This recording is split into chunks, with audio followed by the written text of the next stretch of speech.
देती है। उसी भूमि पर स्थित है एक ऐसा मंदिर जो ना केवल आस्था का केंद्र है, बल्कि रहस्यों और चमत्कारों का भंडार भी है। सीकर जिले में स्थित खाटू श्याम मंदिर। आपने खाटू श्याम के नाम के बारे में अवश्य सुना होगा।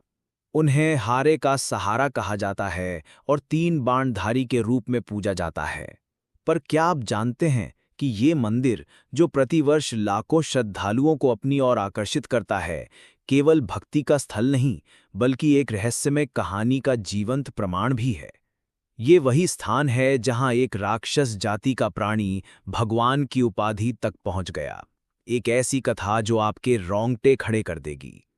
आज हम आपको खाटू श्याम मंदिर की एक ऐसी अनसुनी यात्रा पर ले जाने वाले हैं, जहां हर कदम पर एक चमत्कार, हर दीवार पर एक कथा और हर कोने में एक रहस्य छिपा हुआ है। शायद आपने ये नहीं सुना होगा कि खाटू श्याम मंदिर की नींव एक ऐसी कहानी पर टिकी है जो महाभारत काल से जुड़ी हुई है और श्री कृष्ण के आशीर्वाद का साक्षात प्रतीक है। लेकिन ये मंदिर केवल इस पौराणिक कथा से ही अद्भुत नहीं बनता। इसकी भव्यता और रहस्यमय घटनाएं इसे और अधिक अलौकिक बनाती हैं।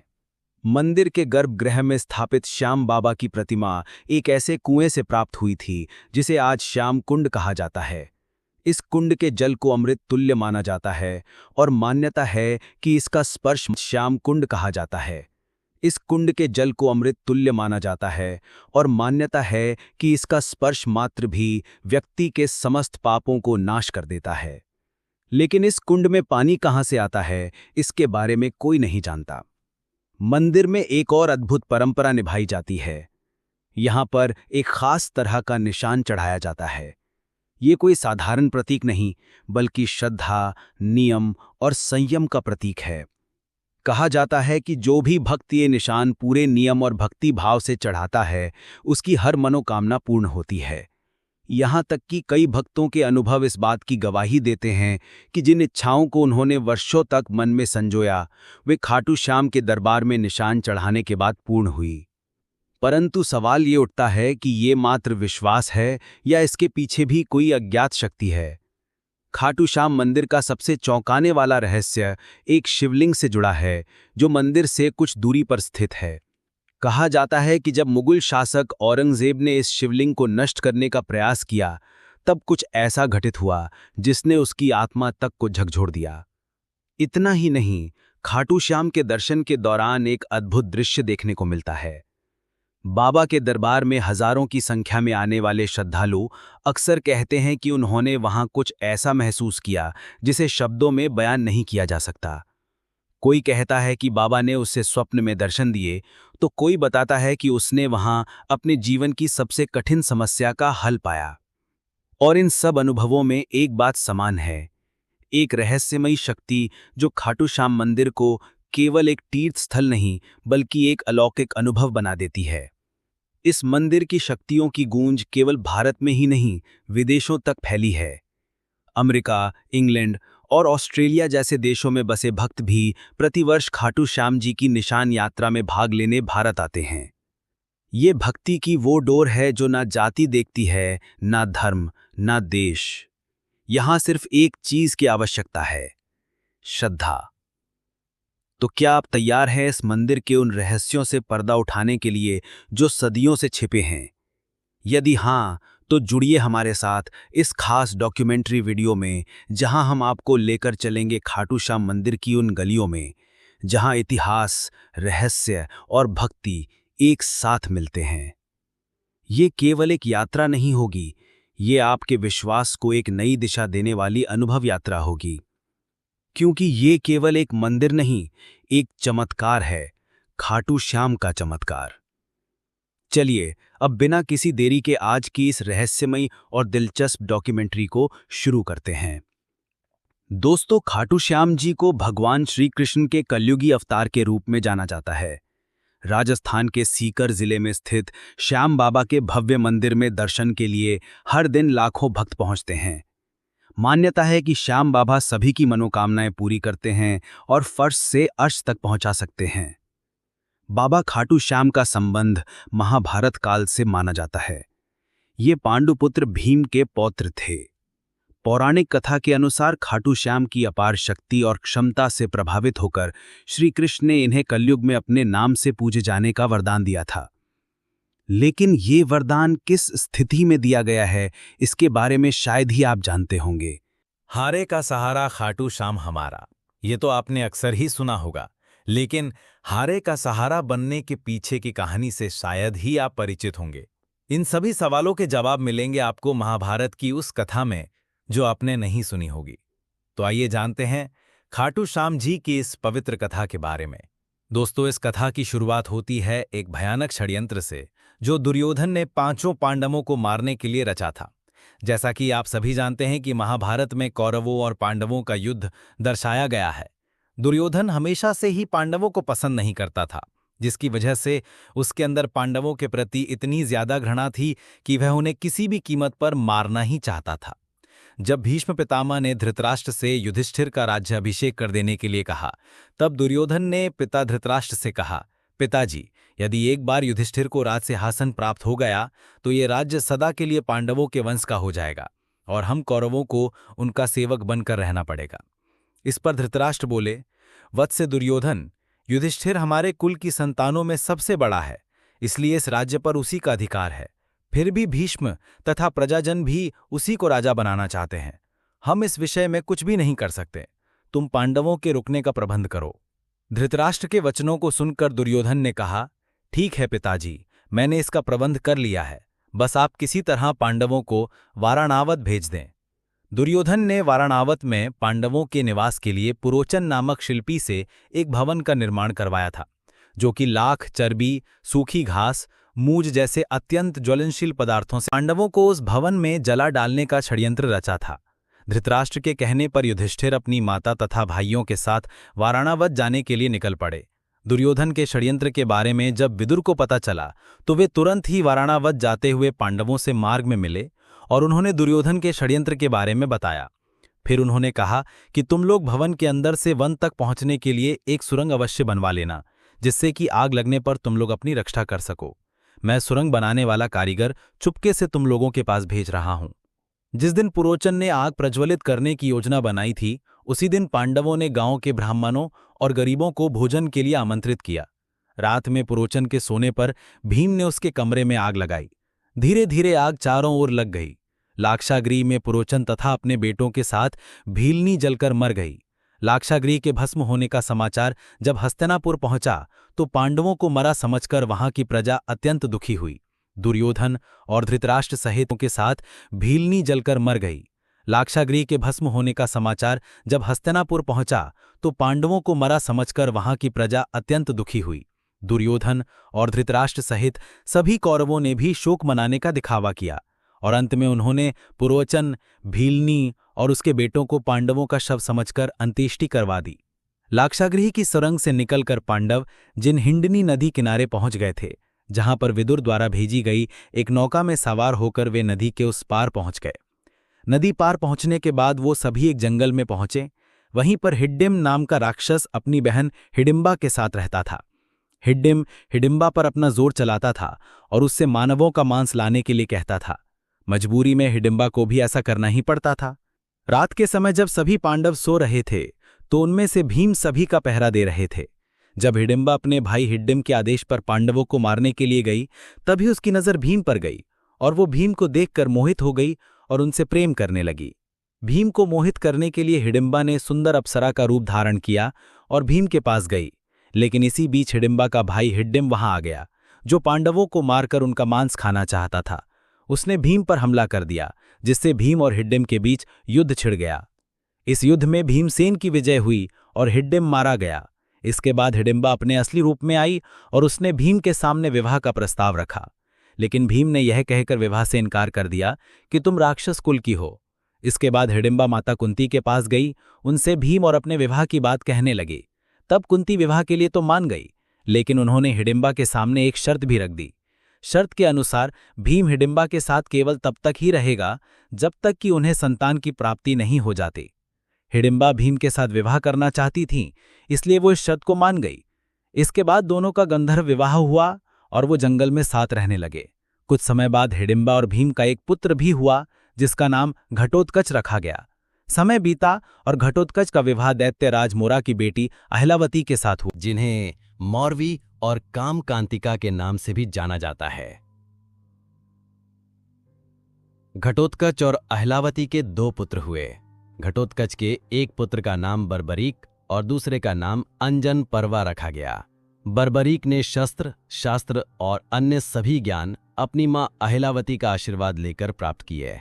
उन्होंने ही बर्बरीक को भगवान शिव की तपस्या करने के लिए प्रेरित किया, जिसके बाद भगवान शिव ने बर्बरीक से प्रसन्न होकर उन्हें 3 अभेद्य बाण दिए, जो कि पूरी सेना का विनाश कर वापस तरकश में आ सकते। भगवान शिव ने बर्बरीक से प्रसन्न होकर उन्हें 3 अभेद्य बाण दिए, जो कि पूरी सेना का विनाश कर वापस तरकश में आ सकते हैं। समय बीता और जब कौरव और पांडवों के बीच युद्ध होना था, तब बर्बरीक ने युद्ध में भाग लेने का निर्णय लिया। अब वैसे तो देखा जाए बर्बरीक को पांडवों की तरफ से ही लड़ना था, लेकिन इसी बीच उनका एक वचन था जो उन्होंने अपनी मां से लिया था कि वे हमेशा हारे की तरफ से ही लड़ेंगे। उनका ये वचन ही आगे चलकर हारे का सहारा नाम की नींव बना। भगवान श्री कृष्ण युद्ध का परिणाम जानते थे और उन्हें डर था कि कहीं पांडवों के लिए उल्टा ना पड़ जाए, अतः उन्होंने ब्राह्मण का वेश धारण कर बर्बरीक का मार्ग रोककर उनसे पूछा कि आप कहाँ प्रस्थान कर रहे हैं। बर्बरीक ने अपना ध्येय बताया कि वे कुरुक्षेत्र जाकर अपना कर्तव्य निर्वाह करेंगे, और इस पर ब्राह्मण रूप में श्री कृष्ण ने उन्हें अपना कौशल दिखाने को कहा। बर्बरीक ने एक ही तीर से पेड़ के सभी पत्तों को भेद दिया, सिवाय एक पत्ते के जो श्री कृष्ण ने अपने पैरों के नीचे दबा दिया था। बर्बरीक ने ब्राह्मण रूपी श्री कृष्ण से प्रार्थना की कि वो अपना पैर पत्ते के ऊपर से हटाए, वरना आपका पैर घायल हो सकता है। श्री कृष्ण ने अपना पैर हटा लिया। वह बर्बरीक से एक वरदान मांगा। बर्बरीक ने कहा, हे यजमान, आप जो चाहे मांग सकते हैं, मैं वचन का पूर्ण पालन करूंगा। ब्राह्मण रूपी श्री कृष्ण ने शीश दान मांगा। ये सुनकर बर्बरीक तनिक भी विचलित नहीं हुए, परंतु उन्होंने श्री कृष्ण को अपने वास्तविक रूप में दर्शन देने की बात की, क्योंकि कोई भी साधारण व्यक्ति ये दान नहीं मांग सकता। तब श्री कृष्ण अपने वास्तविक रूप में प्रकट हुए। उन्होंने महाबली त्यागी तपस्वी वीर बर्बरीक का मस्तक रणचंडिका को भेंट करने के लिए मांगा, और साथ ही वरदान दिया कि कलयुग में तुम मेरे नाम से जाने जाओगे, मेरी ही शक्ति तुम में निहित होगी, देव तुम्हारे मस्तक की पूजा करेंगे। जब तक ये पृथ्वी, नक्षत्र, चंद्रमा तथा सूर्य रहेंगे, तब तक तुम लोगों के द्वारा मेरे शिष्याम रूप में पूजनीय रहोगे। मस्तक को अमृत से सींचा और अजर मर कर दिया। मस्तक ने संपूर्ण महाभारत का युद्ध देखा एवं युद्ध के निर्णायक भी रहे। युद्ध के बाद महाबली बर्बरीक कृष्ण से आशीर्वाद लेकर अंतर्धान हो गए। तो दोस्तों, ये था बर्बरीक से 3 बाणधारी, हारे का सहारा और खाटू श्याम तक का बनने का सफर। लेकिन ये सफर अभी अपने सही अंजाम पर नहीं पहुंचा था, क्योंकि जो आज हम खाटू श्याम मंदिर देखते हैं, उसके बनने की कहानी उतनी सरल नहीं है। खाटू श्याम मंदिर के निर्माण का इतिहास भी कम उलट पलट से जुड़ा नहीं रहा है। आइए अब जानते हैं खाटू श्याम मंदिर के निर्माण का संपूर्ण इतिहास। वीडियो में आगे बढ़ने से पहले आपसे एक निवेदन है कि यदि अभी तक आपको ये वीडियो पसंद आ रहा है तो इसे एक लाइक। इतिहास, ये कहानी है उस चमत्कारी स्थान की जहां कलयुग के वर्षों बीत जाने के बाद भी भगवान की उपस्थिति ने खुद को उजागर किया, न केवल एक घटना के रूप में बल्कि एक संकेत के तौर पर। राजस्थान के सीकर जिले में स्थित खाटू नामक गांव, जो कभी साधारण सा प्रतीत होता था, अचानक आस्था और रहस्य का केंद्र बन गया। ये उस समय की बात है जब इस स्थान की धार्मिक पहचान अब तक धुंधली थी, किंतु एक दिन जब एक गाय एक विशेष स्थान पर पहुंची तो कुछ ऐसा हुआ जिसने सबका ध्यान खींच लिया। गाय जैसे ही उस जगह पहुंची जहां बाद में रहस्य उजागर हुआ, उसके थनों से अपने आप दूध बहने लगा। ये दृश्य किसी चमत्कार से कम नहीं था। ग्रामीण स्तब्ध रह गए, और जैसे जैसे इस बात की चर्चा फैली, लोगों ने उस जगह को खोदने का निर्णय लिया। जब जमीन की परतें हटाई गईं, तो वहां से जो निकला वो एक साधारण वस्तु नहीं थी। वहां दबा हुआ था एक सिर, एक दिव्य मुखाकृति जिसने युगों से खुद को इस धरती के भीतर छुपा रखा था। इस रहस्यमय सिर को ग्रामीणों ने श्रद्धा से उठाया और एक ब्राह्मण को सौंप दिया। ब्राह्मण ने कई दिनों तक उसकी विधिवत पूजा की, ये जानने की प्रतीक्षा करते हुए कि अब आगे क्या करना है। लेकिन जिस उत्तर की उसे प्रतीक्षा थी वो एक दिव्य स्वप्न के रूप में खाटू के तत्कालीन राजा रूप सिंह चौहान को प्राप्त हुआ। स्वप्न में उन्हें आदेश मिला कि इस सिर के लिए एक मंदिर का निर्माण किया जाए, जहां इसे विधिपूर्वक स्थापित किया जाए।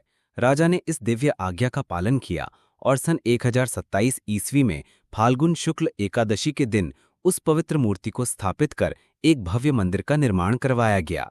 समय बीतता गया और वर्षों बाद 1720 ईस्वी में मारवाड़ के तत्कालीन शासक के निर्देश पर दीवान अभय सिंह नामक एक प्रतिष्ठित रईस ने इस प्राचीन मंदिर का जीर्णोद्धार करवाया। यहीं से खाटू श्याम मंदिर ने अपनी वर्तमान भव्यता प्राप्त की। जो मूर्ति गर्भगृह में विराजमान है वह अत्यंत दुर्लभ पत्थर से निर्मित है और आज भी उसी अलौकिकता के साथ पूजनीय है। खाटू श्याम आज न केवल राजस्थान बल्कि पूरे भारत में लाखों परिवारों के कुल देवता है। गुजरात के अहमदाबाद के पास लांभा गांव में स्थित खाटू श्याम का एक और मंदिर इस बात का प्रमाण है कि बाबा का आशीर्वाद हर दिशा में फैला है। यहाँ श्रद्धालु अपने नवजात शिशुओं को बाबा का आशीर्वाद दिलाने लाते हैं, क्योंकि यहाँ बाबा को बलिया देव के रूप में भी पूजा जाता है। मंदिर की वास्तुकला, उसकी हर ईंट, हर पत्थर में भक्ति की भाषा बोलती है। चूने के मुर्तार, सफेद संगमरमर और पारंपरिक टाइलों का सुंदर संगम इस संरचना को कलात्मक बनाता है। गर्भगृह के शटर चांदी की परतों से सजे हैं और मुख्य प्रार्थना कक्ष, जिसे जगमोहन कहा जाता है, वहां की दीवारें पौराणिक चित्रों से भरपूर है। हर चित्र एक कथा, हर रंग एक आस्था। मंदिर के मुख्य द्वार से प्रवेश करते ही सामने एक विशाल खुला प्रांगण दिखाई देता है, जहां श्रद्धालु बाबा के दर्शन के लिए पंक्तिबद्ध होते हैं। प्रांगण से कुछ दूरी पर स्थित है श्याम बगीची, एक सुंदर पुष्प वाटिका, जहां से केवल चुने हुए पुष्प ही देवता को अर्पित किए जाते हैं। इसी बगीचे में बाबा के एक महान भक्त आलू सिंह की समाधि भी स्थित है, जो आज भी श्रद्धालुओं के लिए प्रेरणा का स्रोत है। परंतु इस पवित्र स्थान का सबसे रहस्यमय स्थल है श्याम कुंड, एक पवित्र जलाशय जहां से कभी बाबा श्याम का शीश प्राप्त हुआ था। श्रद्धालुओं की मान्यता है कि इस कुंड में स्नान करने से सारे पाप धुल जाते हैं और व्यक्ति को जीवन में परम शांति प्राप्त होती है। लोग सच्चे मन से डुबकी लगाते हैं और बाबा से अपने जीवन के कष्टों से मुक्ति की प्रार्थना करते हैं। कहा जाता है कि इस कुंड में पानी सीधा पाताल लोक से आता है, और यह सच भी लगता है, क्योंकि देखने पर आपको इसके आसपास कोई ऐसा सोर्स नजर भी नहीं आता है। इस कुंड की यह बात इसे और भी ज्यादा शक्तिशाली और रहस्यमयी बना देती है। मुख्य मंदिर से दक्षिण पूर्व दिशा में स्थित है गोपीनाथ मंदिर और इसके समीप ही स्थित है गौरी शंकर मंदिर, एक और दिव्य स्थल जिसकी कहानी दिल दहला देने वाली है।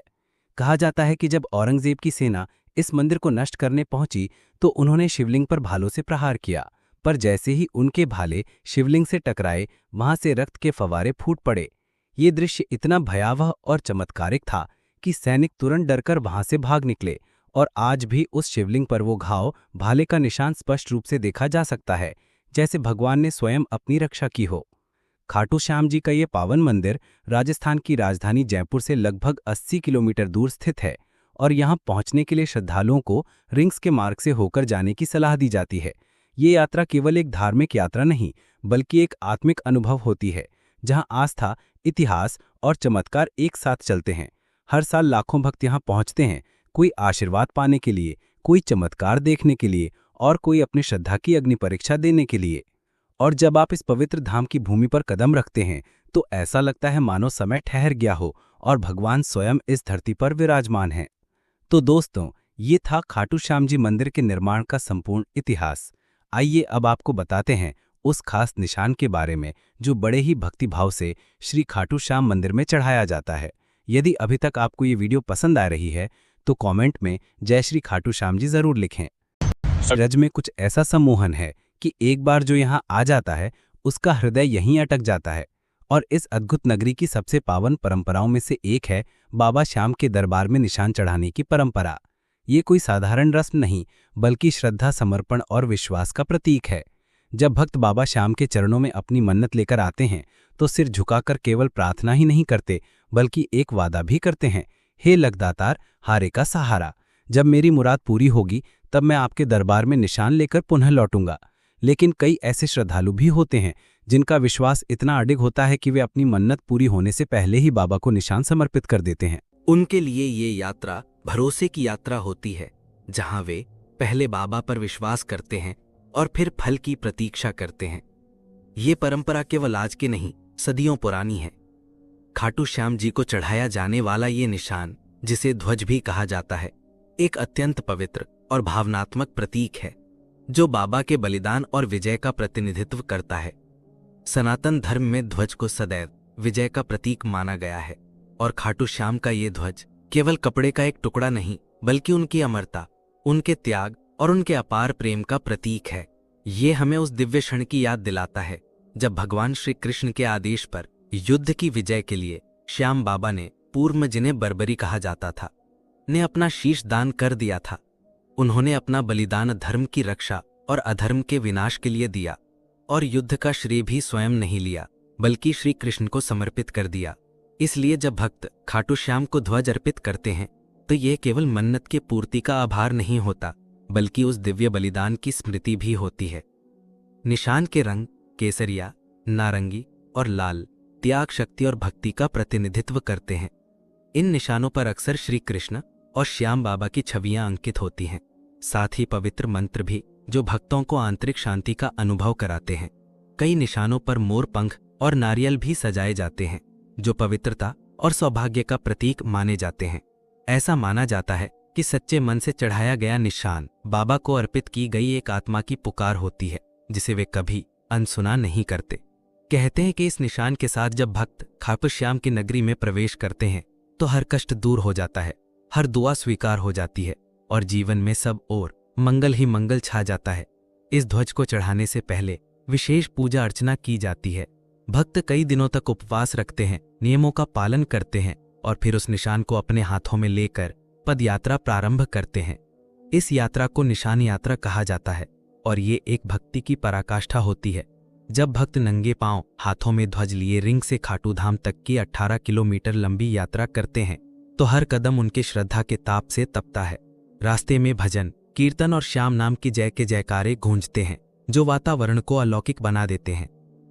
वर्तमान समय में भक्त न केवल कपड़े के बल्कि सोने और चांदी से बने निशान भी बाबा को अर्पित करते हैं, लेकिन सच्ची भक्ति का मूल्य धातु में नहीं भाव में होता है।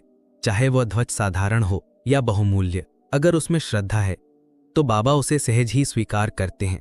निशान यात्रा विशेष रूप से फाल्गुन मास में आयोजित होने वाले लाखों भक्तों के भीड़ वाले लक्की मेले में चरम पर होती है। इस समय खाटू नगरी भक्तों से खचाखच भरी होती है। हर दिशा से आते हुए निशान, हर स्वर में गूंजता हुआ श्याम नाम और हर हृदय में एक ही विश्वास, बाबा सबकी सुनते हैं, बाबा सबका सहारा है। ये परंपरा केवल एक धार्मिक रस्म नहीं बल्कि श्रद्धा की जीवित परिभाषा है। निशान चढ़ाने वाले हर भक्त की आंखों में आभार होता है और उनके कदमों में समर्पण। जब वे बाबा की मूर्ति के सामने खड़े होकर वो ध्वज अर्पित करते हैं तो वो क्षण ऐसा होता है मानो आत्मा ने ईश्वर से साक्षात्कार कर लिया हो। वहां ना कोई भाषा बोलती है, ना कोई शब्द चाहिए होते हैं, बस एक मौन होता है जिसमें केवल भक्ति की ध्वनि होती है। इसलिए जब अगली बार आप खाटू श्याम जी के दर्शन के लिए जाएं और मन में कोई मन्नत हो या केवल आभार प्रकट करना हो तो एक निशान लेकर जाएं। वो ध्वज आपके विश्वास का संदेश बनकर बाबा के चरणों तक पहुंचेगा और जैसे हजारों वर्षों से होता आया है वैसे ही वह आज भी आपकी पुकार को सुने बिना नहीं रहेंगे। तो दोस्तों, ये था खाटू श्याम मंदिर का संपूर्ण इतिहास और रहस्य। क्या आप कभी खाटू श्याम मंदिर गए हैं? यदि हाँ तो कितनी बार? और यदि नहीं गए हैं तो क्या आप जाना चाहेंगे? हमें कमेंट करके जरूर से बताएं। कमेंट में जय श्री खाटू श्याम जी की गूंज होनी चाहिए।